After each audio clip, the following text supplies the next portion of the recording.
everybody, and welcome to Project HR, a podcast dedicated to building better workplaces. I'm your host, Beth Pilgreen, and for decades, we've understood that employee engagement is the key to all things good in business. Higher productivity, higher retention rates, lower turnover rates, increased profitability, less absenteeism, and better customer satisfaction.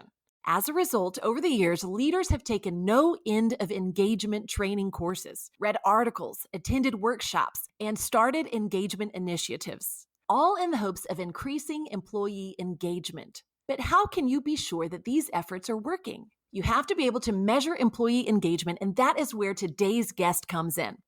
Today, I'll be speaking with Dr. Fiona Jamison, the CEO of Spring International, a company that uses advanced analytics to pinpoint and predict workforce issues and outcomes in order to help organizations build stronger connections with their employees, customers, and members. Welcome to Project HR, Fiona. Thank you. It's lovely to be here. Happy to speak with you. Yes, we're so glad to have you here. So as I said in the beginning when we first introduced ourselves, your line of work is completely different than mine. So I'm very interested in your background and what you have to say. So let's just dive right in. First off, I want to know a little bit about your background and how you came to first embrace analytics. Let's see. I began my career as a business apprentice at a manufacturing company back in the UK. As you can tell, this is not an American accent. I'm from the UK. I've been here 20 years next year. So really, this is my home now, almost as much as the UK is.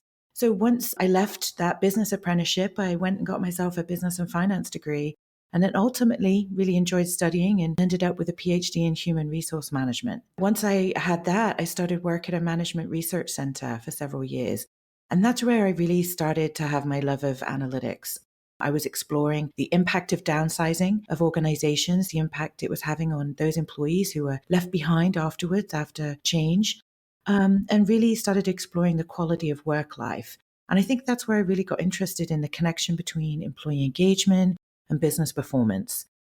I had the opportunity to work with a wide variety of companies, from small businesses to large engineering companies in oil and gas and energy and telecommunications. And that's where I really started to get geeky, I think.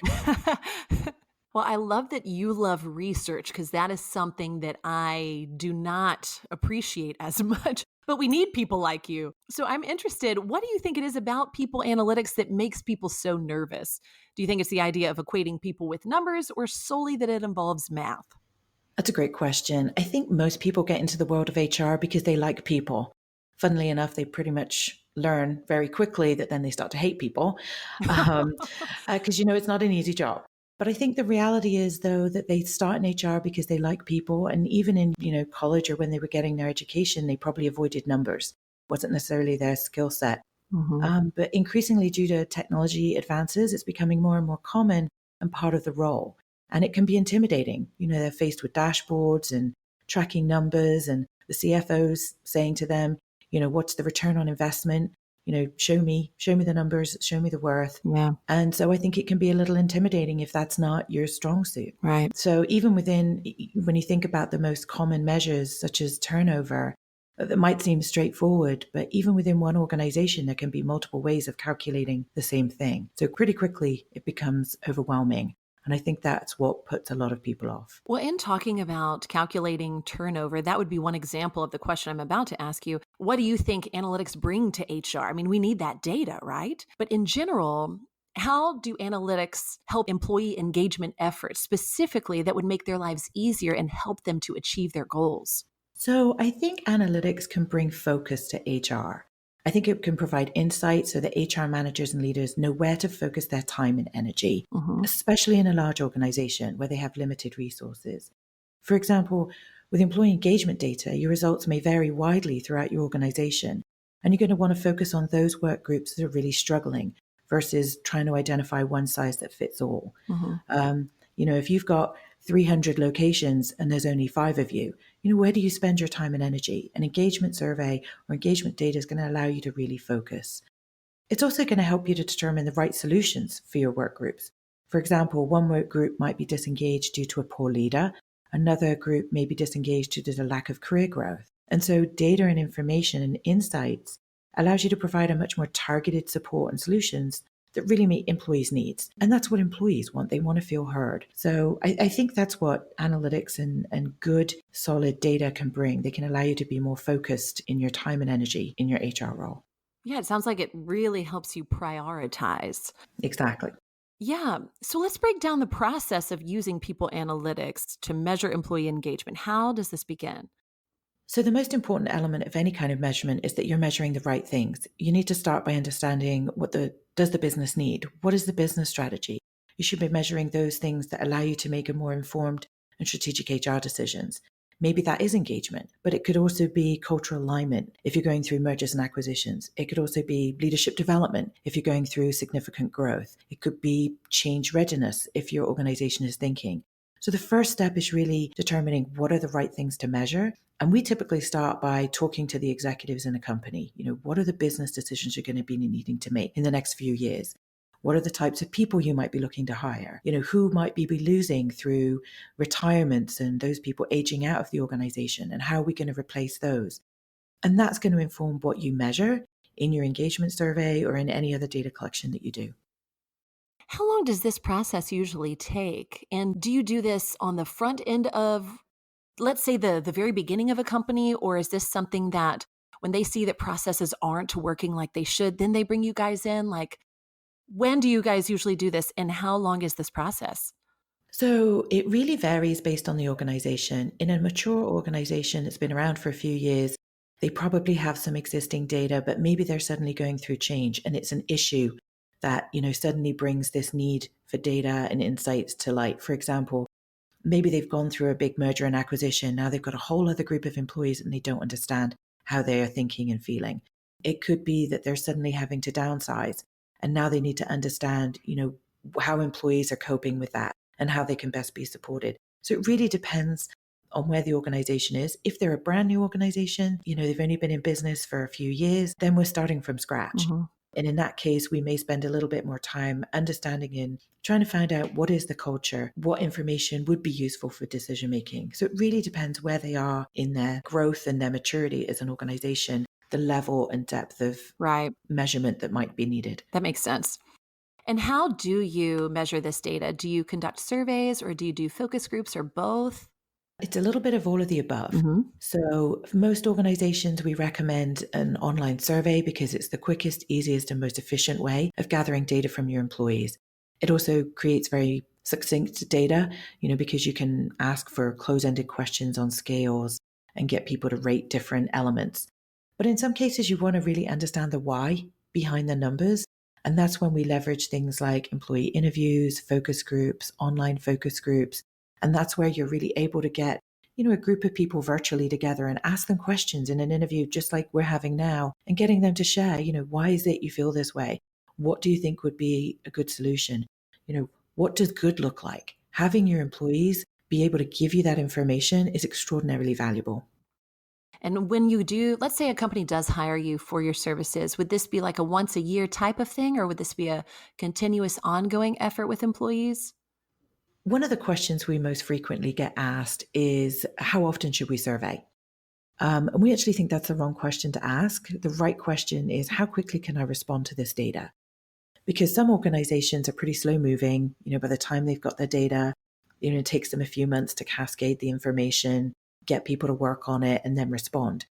Employees get really frustrated when you survey them, but then you don't do anything about it. And we have a saying here at Spring that we say, there's no such thing as survey fatigue, there's lack of action fatigue. Mm, And it's the fact that employees get frustrated when you keep asking them for their feedback and then you don't change or don't do anything about it. yeah. So we recommend that once a year is a good process. But for most companies, often you need a pulse somewhere during the rest of the year. So maybe it's every 6 months you check in with them. We never recommend less than once a year because you want to get into a cadence where employees feel as if you're hearing from me and I'm giving you that feedback to help the organization improve. Yeah, this sounds wonderful. I wish that every company that I've ever worked with would allow us to have an anonymous means of giving our feedback, and also that they would value the employee enough to want that and to make changes. I think this is wonderful.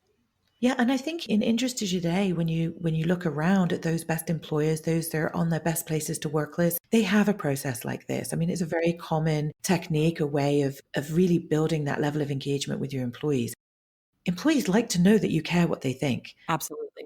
We say at Spring that employees are one of your most sustainable competitive advantages, right? Every employee is not easily replaceable, especially in a tight labor market. And if you're struggling to find the right employees, once you've got them, you want to keep them. Right. And one of the ways of doing that is giving them a voice.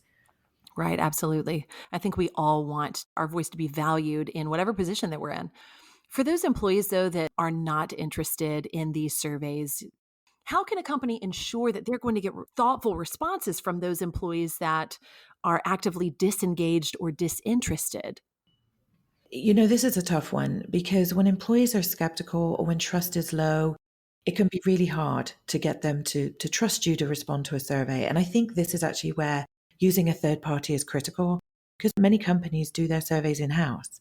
And I think, if trust is low and they feel as if there's been some retribution from previous surveys, your response rate is going to continue to drop. So using a third party in that case becomes critical. It increases the response rate, gives them a sense of privacy and confidentiality and anonymity. And a third party can really protect that confidentiality. Hmm. They do by providing aggregated reports and ensuring that individuals are not identified in responses. So I also think a third party can provide an unbiased view of the results. Yes. We're not politically affiliated, right? We've got nothing to gain, no separate agenda. And a third party also has the ability to compare your results to other similar organizations. I think that can be really critical when you're trying to understand how we're doing, getting a sense of how you're doing in comparison to other organizations that might be in the same industry or the same size as you or even in the same area can be really informative. And that's what I think a third party brings to the table. I think it's just brilliant. Man, there's so many times that I had reports that we would call at a former job the 360 report. But I would always have to write my feedback of my position and my boss, and then I would have to go over it with one of our employees. And that just was not comfortable. So I love that you guys do this. Let's say that you are hired to come in and give an assessment of a team and you conduct your surveys and your focus groups and all of that to gather data. How long, and I'm sure this varies, but generally speaking, how long does this process usually take when you are hired to come in once a year for a company? I would say on average, if it's a brand new survey, right, and they've never had one before, or, we're sort of designing something from scratch, we typically need something like 4 to 6 weeks before the survey goes Oh, live. wow. The survey's in the field usually for a couple of weeks, and then we provide the reports, within a couple of weeks afterwards. So on average, you're probably looking at 10 to 12 weeks to do something like this. That varies again by the size of the organization. Yeah. We've been in the field for a survey within a week of having a phone call of saying we need some feedback. But, a large complex organization, you're going to want to make sure that you understand its complexities, the hierarchy of the organization, who's going to need a report at what level. But I would say, typical engagement looks something towards 10 to 12 weeks in terms of a project like that. Wow. Okay, I know that this is where your company totally specializes, but I am assuming that 4 to 12 weeks of collecting data and analyzing it, that is a lot of work. Mhm. So I am curious, what does that process look like? I know that you give your surveys, you meet with people, you speak to individuals, but what is it like to analyze for 12 weeks? What can you tell us about the process of what Spring does? So in many cases, we work like a research department that works side by side with the Oh, organization. okay. We're partnering with HR, communications, and executives to ensure that high quality data is collected and that we're able to do those advanced analytics and really provide insights for the organization. So within that 12 weeks, there's a period of just designing the instrument. There's a period of programming it. The time it's in the field is usually very short. It's Oh. usually 2 to 3 weeks. The analysis, depending on the complexity of the survey, can be anywhere from a few days to a few weeks. Hmm. So, and that's where on my team, I have some incredible statisticians. We're proud to be geeks here. I've got technology guys and girls, and, we love to geek out. We brainstorm together. We look at the data, we run it different ways. We use a variety of different tools, everything from basic statistical software all the way to advanced data visualization tools to help us make sure that whatever we're doing, whatever insights we're capturing, we're really finding ways to communicate them in ways that excite our audiences. We want our leaders to have aha moments where they go, oh, now I get it, right? And that I think is a lot more than just handing over a report, right? We don't want to just give them a data dump and say, Right. Yeah. you figure it out. We make them understand very quickly, these are our issues. This is where we have to prioritize. This is how important it is. And this is the kind of impact it's going to have. And here are 3 recommendations about the kinds of things that are considered best practices or that other companies are doing that we can leverage. That's great. So I think it's about translating. Yeah, I think in many cases we're translators. We're taking all of this complex information, but then converting it into something that a leader can review in, 30 minutes, an hour and go, I know what I need to do now. That's our job. Okay, Fiona, earlier you were talking about different projects having varying complexity and that sometimes that can lead to more time in the field. What would some of those aspects be that would make a project more complex than another?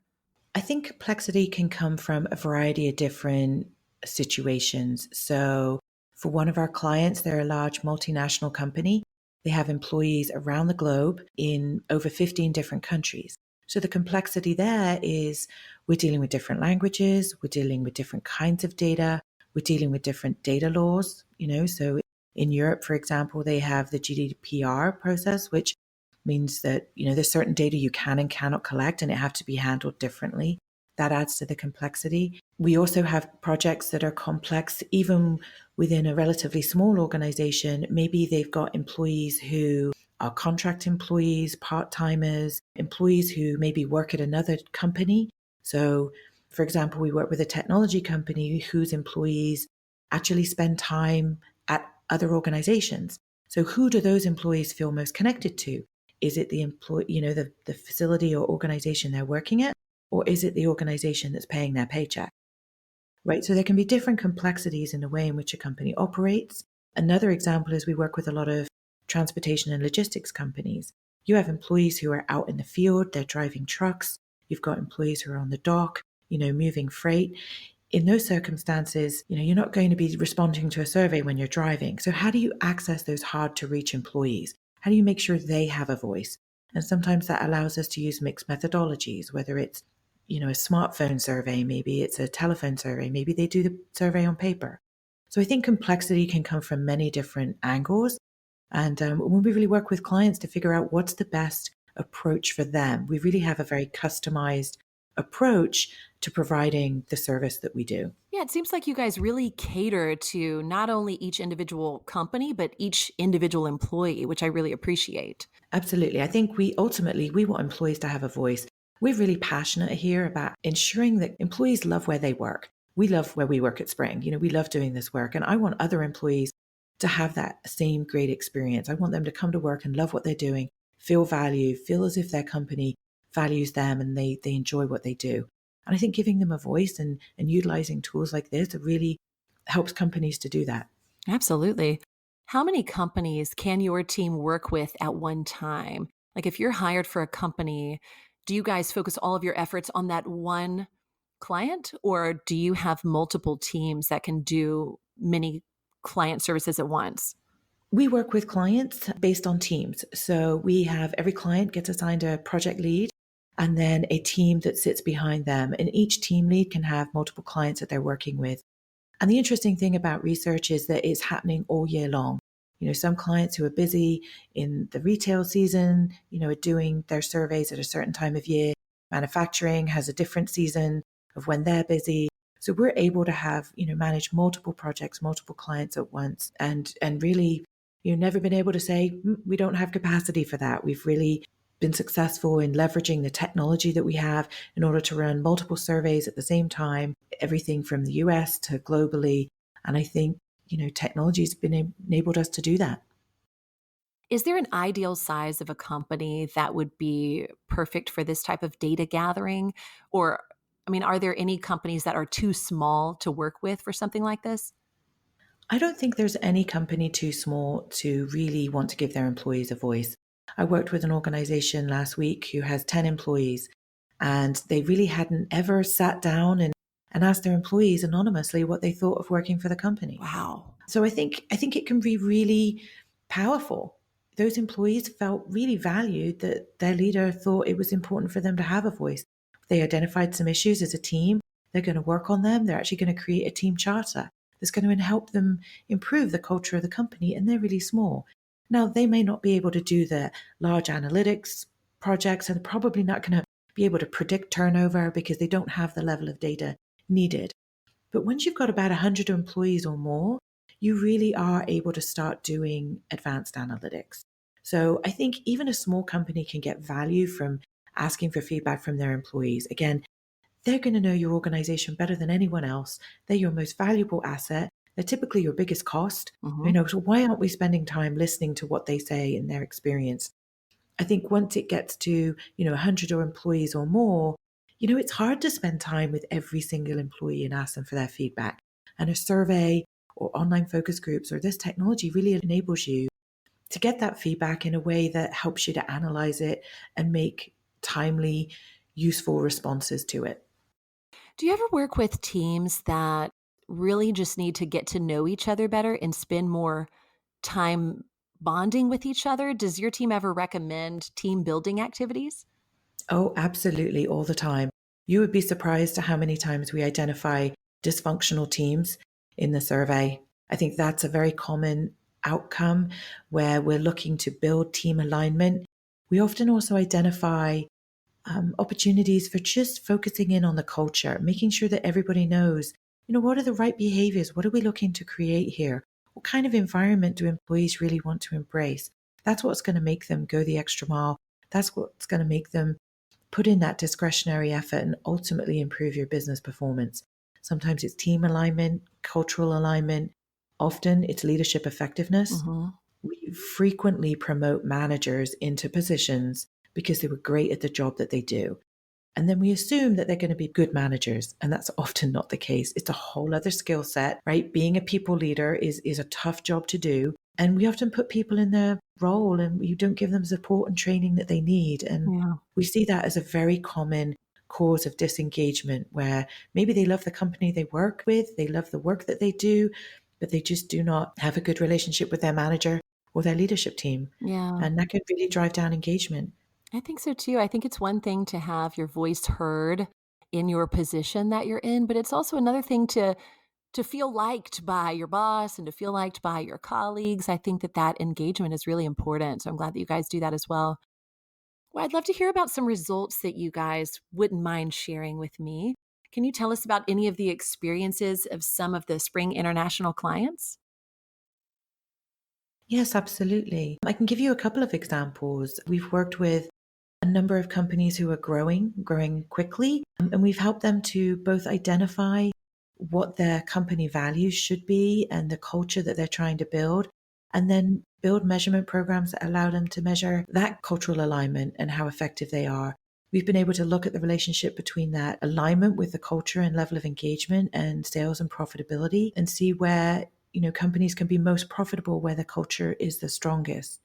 We've also done analysis projects where we've predicted turnover. In healthcare specifically, we looked at, what's the leading causes for nurses to leave and what can be done to better retain this incredibly valuable talent pool. We've also helped companies to identify issues in their productivity and looked at accident rates and productivity and see where there are opportunities to improve that. So depending on what the company's business strategy is, data can help them make change and see change.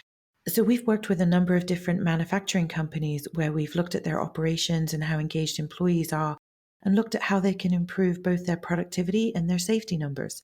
And we've seen organizations with the increase of employee engagement become much safer places to work. They've reduced the number of accidents, they've increased retention, and I think this all comes from the insights they've gotten from the data that they've collected and the feedback they've had from their employees. Fiona, I feel like a lot of people are going to want to utilize your services after this interview. Do you have room for a few more people on your docket this year? We absolutely have room for a few more people. We really love the clients that we work with. We start to get to really know them. We often feel as if we know their employees better than they know themselves. And I think the kinds of relationships we like to build with our clients is one of a partner. If a company just wants a survey, there's tools available for them for that. We can certainly help them design a survey. But I think where we work best is where a company really is looking for a partner that's going to help them build the right tool that fits their organization, their culture, that answers the questions their business leaders have, and really show an impact on the bottom line, right? That they're using the data in such a way that their employees feel heard, changes get made, action gets taken, and they see results on their bottom line. And I think those are the kinds of companies that have that interest are the ones we work best with. I love how custom it is, Fiona. This is very exciting. How can our listeners learn more about Spring International and the services offered? So we have a website. Any interested party can go to www.springitl.com. On there, you'll see our phone number listed, or they can email us at info@springitl.com. And we'd love to get some feedback. We'd love people to reach out and learn more about what we provide and how we can help them. Wonderful. Well, Fiona, you've definitely made me feel more comfortable about people analytics and the ways it can improve employee engagement efforts. The way it can motivate HR strategy changes is exciting. And I mean, ultimately, this data can change a company to make it a much more positive and engaging workplace. So thank you for sharing all that you have. But now, Fiona, it's time for our lightning round questions. And these are the questions we ask every guest of the podcast. And beware, the first question is always a little silly. So are you ready to give this a shot? Absolutely. Okay. All right. Topic showdown. People analytics is a measurement tool. In your opinion, which of these common measurement tools is scarier than people analytics? A geometry compass or an airport luggage scale? So anytime you have a scale involved, in my opinion, I'm not a fan. So I'd have to say luggage scale. And we all know airport luggage scales also have cost implications. So I think that's definitely my choice. Yes, and we all know that you love math. You said that you like to geek out on numbers, so. Right. Okay, what's the worst job interview question you've ever been asked? Oh, I had a terrible one for me personally, which was, what kind of animal are you? What? Oh, yes. And my first instinct, I went to hedgehog. I do not know why. And I think because it's one of my favorite animals, it's also, a British animal and something that I grew up looking at in my garden. And then I thought, how do I explain why this is the animal that came into my mind? I couldn't explain its strengths or its weaknesses. I couldn't explain how it looked would make me seem good. So I just blurted out hedgehog and was faced with blank stares. So perhaps the worst interview question I ever had. No explanation given. It doesn't matter. That's just your answer. Moving on. Yes, moving on. Next. Okay. What's your favorite thing about working in HR? Ooh, so for me, it's really working with people who are problem solvers. I think one of the things I love about folks in HR is that they really care about others. I mean, they're in that job because they want to support other people, and that makes them truly sort of just great people to work with. But I also find that folks in HR are really problem solvers.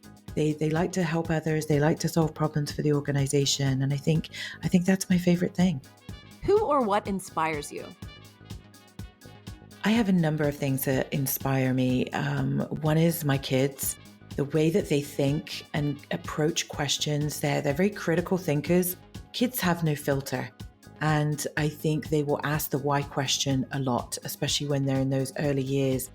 And I think that inspires me in my day-to-day life, because when I look at numbers and I look at analytics, I'm always wanting to know, why is that?